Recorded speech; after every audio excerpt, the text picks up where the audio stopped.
જાઉં છું, મને આ હસ્તિનાપુરની સરહદ સુધી, બોર્ડર સુધી મૂકતો જા. હસ્તિનાપુરની સરહદ સુધી મને મૂકી જા.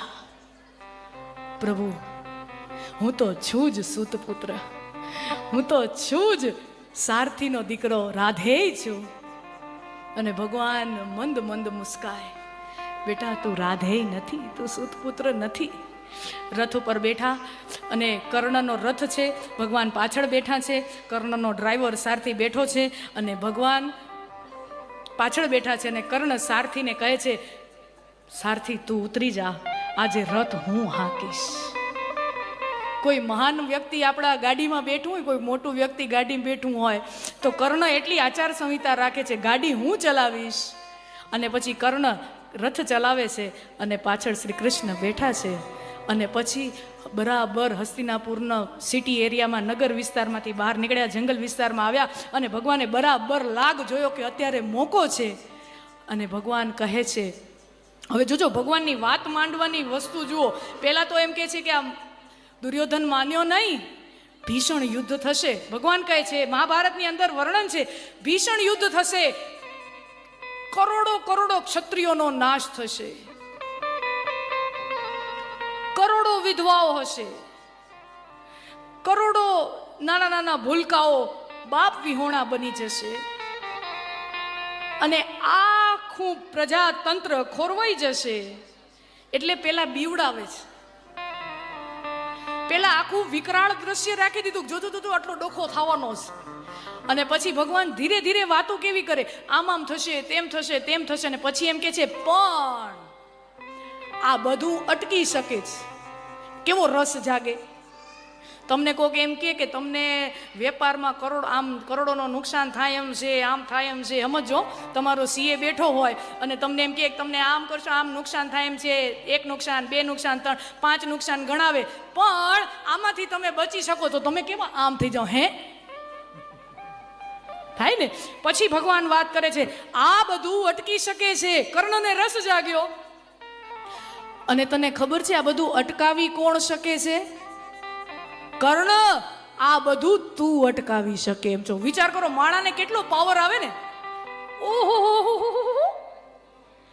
તમે વિચાર કરો, સમાજમાં બહુ બધા ડખા હાલતા હોય અને કોઈ એમ કહે કે તમે જ છે ને આ બધું નિવારણ કરી શકો એમ, તો તમને કેવી મજા આવે. તો વિચારો, પાવર કેટલો ફીલ થાય, મારામાં આટલો પાવર છે. અને કર્ણને એ પાવર ફીલ કરાવે છે, એનો ઈગોને પંપાળે, એના અહંકારને પંપાળે. હું કામ? કારણ કે પોતાનું કામ કઢાવ. માણા પાસે ધાયરું કામ કરાવવું હોય ને તો એના અહંકારને પંપાળો. કોઈ માણસ પાસે ધાયરું કામ કરાવવું હોય તો એના અહંકારને પંપાળો. કૃષ્ણ કર્ણના અહંકારને પંપાળે. આ બધું તું રોકી શકે એમ છે, તારા હાથમાં જ છે. દુર્યોધનને સમજાવી દે, આ યુદ્ધ નહીં થાય. અને પછી કારણ આપે છે, ખાલી અહંકારથી નહીં, પછી સોલિડ કારણ આપે છે કે એક વાત સાચી કહું, તું રાધેય નથી, તું સૂતપુત્ર નથી, તું કૌંતેય છો, કુંતીનો મોટો દીકરો તું છો. યુધિષ્ઠિર બીજા નંબરે છે, પહેલા નંબરે તું છો, મોટો દીકરો તું છો. હવે વિચાર કરો, આ વાત ભગવાન કૃષ્ણ કર્ણને પહેલા ન કહી શક્યા હોત? પાંડવો 13 વર્ષ વનમાં હતા ત્યારે ન કહી શક્યા હોત? રોજ ભેળા થતા દર હસ્તિનાપુરમાં, કોઈ દી કીધું? ટાણે આવે ને તઈ પત્તા ખોલાય, ટાણું આવે તઈ પત્તા ખોલાય. અને અત્યારે ટાણું છે, ભગવાન બધાય પત્તા બિછાવીને બેઠા છે કે તું કૌંતેય છો, કુંતી પુત્ર છો. હવે જોજો આ વસ્તુ કે ભગવાન કેટલા ચતુર છે. આ પત્તું ફેંક્યું, આ બાજી રમી, સમજો કર્ણ માન્યો નહીં. 2 વસ્તુ થાય ને, એ બાજી રમી તો એક વસ્તુ કાં કર્ણ માની જાય અને હથિયાર હેઠા મૂકી દે, યુદ્ધ ટળી જાય તોય સારું ને, યુદ્ધ ટળી ગયું. અને માની લ્યો કે કર્ણ માનતો નથી તો એના મનમાં એક બીજ વાવી દીધું કે આ સામે અર્જુન છે ને, એ તારો હગો ભાઈ છે. હો, એ તારો ભાઈ છે. એટલે ઓલા કર્ણને એની સામે આમ આમ ધનુષ આમ કરતા આમ અંદર જરાક તો કંપારી ફૂટે કે આ મારો દુશ્મન નથી, આ મારો ભાઈ છે. એટલે વસ્તુ એના મનમાં વાવી દીધું. અને પછી લાલચ આપે. જો અહંકારને પંપાળિયાથી કામ ન થાય ને તો પછી બીજું પત્તું છે, લાલચ આપો. લાલચ આપો. લાલચ શું આપી? આ બાજુ હાલ્યો આવો, આ બાજુ ગઠબંધનની સરકાર બનાવી દે. ऐसा ही होता है ना, जब पूर्ण बहुमत नहीं मिलता है तो बिहार और तमिलनाडु, बिहार तमिलनाडु, तो ऐसा होता है. तो इस तरफ आ जाओ, गठबंधन की सरकार बनाते हैं और छोटा मोटा मिनिस्टर नहीं, छोटा मोटा कैबिनेट नहीं, प्राइम मिनिस्टर का सीट देते हैं. આ બાજુ આવી જા, રાજા તને બનાવી દેશું. અર્જુન તારો એનએસજી કમાન્ડો બનીને ફરશે. અર્જુન તારો સિક્યોરિટી ગાર્ડ બનીને ફરશે. યુધિષ્ઠિર તને પંખા નાખશે. ભીમ તારા ચરણ ચાપશે. અને છેલ્લે શું કહે છે ખબર છે? સાંભળજો, ત્રૈલોક્યનો ધણી બોલે છે, છેલ્લી સૌથી મોટી લાલચ આપે છે કે હું દ્વારિકાધીશ શ્રી કૃષ્ણ, ત્રિલોકનો સ્વામી શ્રી કૃષ્ણ, હું મારી આખી યાદવ જ્ઞાતિ સમેત તારી સેવા પૂજા નિત્ય દિન કરીશ, તું માની જા. આટલી મોટી ઓફર આપી છે. મહાભારતની અંદર વર્ણન છે, હું દ્વારકાધીશ તારી સેવા પૂજા કરીશ. આટલી મોટી ઓફર, આટલી મોટી લાલચ આપી અને કર્ણને 1 સેકન્ડ થઈ અને કીધું રિજેક્ટેડ. Offer rejected. ત્યારે વિચાર કરો શ્રી કૃષ્ણની હાલત કેવી થઈ હશે. શ્રી કૃષ્ણની મનોવ્યથા તમે વિચારો કેવી થઈ હશે કે તમે એટલી મોટી ઓફર લઈને ગયા છો. આ તો એના જેવું થયું કે સચિન તેંડુલકર હોય, પોતાના જીવનની જેટલી પણ કારકિર્દીની સિદ્ધિઓ છે, લતા મંગેશકર હોય, પોતાના જીવનની જેટલી પણ કારકિર્દીની અચીવમેન્ટ છે, સિદ્ધિઓ છે, એ બધુંય ન્યોછાવર કરી દે. એ બધું એમ કે બધુંય હું કુરબાન કરી દઉં છું, એના બદલામાં આમ થઈ જાય એવી ઓફર મૂકે અને સામે વાળો એમ કહી દે કે નહીં મેળ પડે, તો હાલત કેવી થાય? કૃષ્ણની અત્યારે એ હાલત છે. જીવનમાં તમે મહાનતમ વ્યક્તિત્વ કેમ નથી હોતા? અરે તમે ઈશ્વર પણ કેમ નથી હોતા? આખી દુનિયા તમારા પ્રમાણે ચાલશે એવી કોઈ ગેરંટી નથી.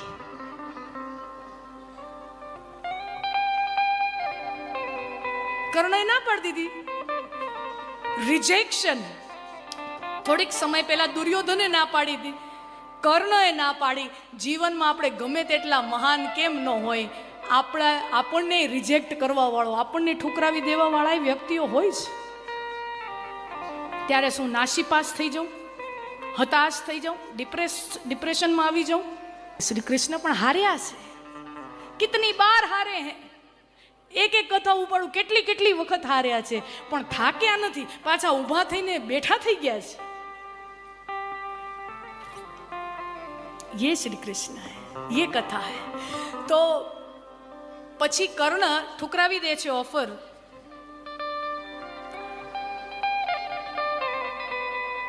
કારણ પૂછે છે, ભગવાન ના શું કામ પાડે છે? અને ત્યારે કર્ણ કહે છે, હું સૂર્યપુત્ર કર્ણ છું એવું જો તમે મને કહેતા હો, હું કુંતી પુત્ર કર્ણ છું એવું જો તમે મને કહેતા હો, મારી રગોમાં ક્ષત્રિયોનું ખૂન છે એવું જો તમે મને કહેતા હો, તો જન્મથી લઈને અત્યાર સુધી મેં જીવનમાં દુઃખ સિવાય શું મેળવ્યું છે? મેં જીવનમાં અન્યાય સિવાય શું મેળવ્યું છે? દુઃખ સિવાય શું મેળવ્યું છે? તો અત્યારે હું શું કામ તમારી વાત માનું? હું શું કામ અત્યારે કુંતીની વાત માનું? કુંતીની અંદર મને માનો પ્રેમ નથી દેખાતો, એને ઓલા 5 દીકરાને હાચવવા છે ને એનો સ્વાર્થ મને દેખાય છે. એમ કરીને કર્ણ પોતાના જવાબ આપે છે. અને ત્યારે શ્રી કૃષ્ણનો જવાબ સાંભળજો. કર્ણનો જવાબ હતો, મારા જીવનમાં આટલા દુઃખ આવ્યા, અન્યાય આવ્યા, એટલે હું આ કરું છું. શ્રી કૃષ્ણ શું કહે છે? કર્ણ, તું દુઃખની વાત કરસ તો ગણ, મારા દુઃખ તું ગણ. જે માના કુખે જન્મ લીધો એનું ધાવણ ધાવ્યો નથી. જે માના કુખે જન્મ્યો એનું ધાવણ ધાવ્યું નથી. નાનકડું બાળક જન્મે તો કેવું આપણે ગોદડીમાં આમ સરસ મજાનો એને લપેટીએ, સરસ મજાનો એને બચાવીને રાખીએ. તમે માતાઓ બધી જન્મતા વેત મારે વરહતા મેહુલિયામાં વરહતા મેઘમાં મારે મારી માને મૂકીને બીજા ગામ જવું પડ્યું.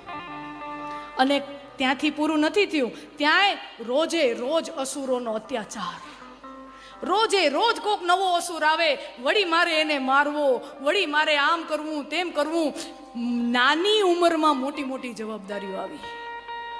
નાની ઉંમરમાં મને મારી માને સમજાવવી પડે, મને મારા પિતાજી, અરે આખી સમાજને સમજાવવી પડે કે આ ઇન્દ્રની પૂજા બંધ કરો, આ અંધશ્રદ્ધા છે, આ બંધ કરો. પૂજા કરવી હોય તો ગોવર્ધન નાથની કરો. આખા ગામને, આખી સમાજને સમજાવવું પડ્યું. નાની ઉંમરે મોટી જવાબદારી આવી. તરુણ અવસ્થામાં આવ્યો ત્યાં ખબર પડી કે આજ સુધી હું જેને મા બાપ ગણતો હતો એ તો મારા મા બાપ નથી. 13-14 વર્ષનો થયો ત્યારે ખબર પડી કે જેને હું મારી માં ગણતો હતો એ મારી માં નથી. તો વળી ગયો હું મારી માં પાસે મથુરા, અને મથુરા ગયો તો ખબર પડી કે મારી માં તો જેલમાં બંધ છે, કારાવાસમાં મારા માતા પિતા બંધ છે. એને જો છોડાવવા હોય તો મામાને મારવો પડશે. મારા માતા પિતાને છોડાવવા હોય તો મામાને મારવો પડશે. મામાને માર્યો, માતા પિતાને છોડાવ્યા, પછી ડખા ઓર વધ્યા. મામાને માર્યો તો જેમ મેં વાત કરી એમ જરાસંધના આક્રમણો ચાલુ થયા. એનાથી કંટાળી અને ભગવાન મથુરા છોડી અને છેક ગુજરાત આવ્યા. વિચાર કરો, પેલા પાલક માતા પિતા, પેલા જનેતા છૂટી, પછી પાલક માતા પિતા છૂટ્યા, અને હવે તો વતનની માટીએ છૂટી. વતનની માટી છૂટી, ઓછું દુઃખ છે? આવ્યા, લગ્ને ભાગીને કરવા પડ્યા.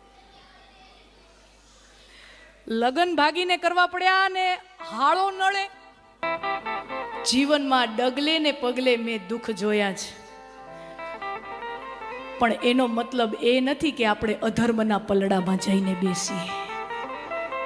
શ્રી કૃષ્ણ જવાબ આપે છે કર્ણને. કર્ણ કહે છે ને કે મેં દુઃખ જોયા, અન્યાય જોયો, અને ત્યારે શ્રી કૃષ્ણ કહે છે તે દુઃખ જોયા એના કરતા મેં વધારે દુઃખ જોયા. પણ એનો અર્થ એ નથી કે અધર્મના પલડામાં જઈને બેસી જાઓ. એનો અર્થ એ નથી.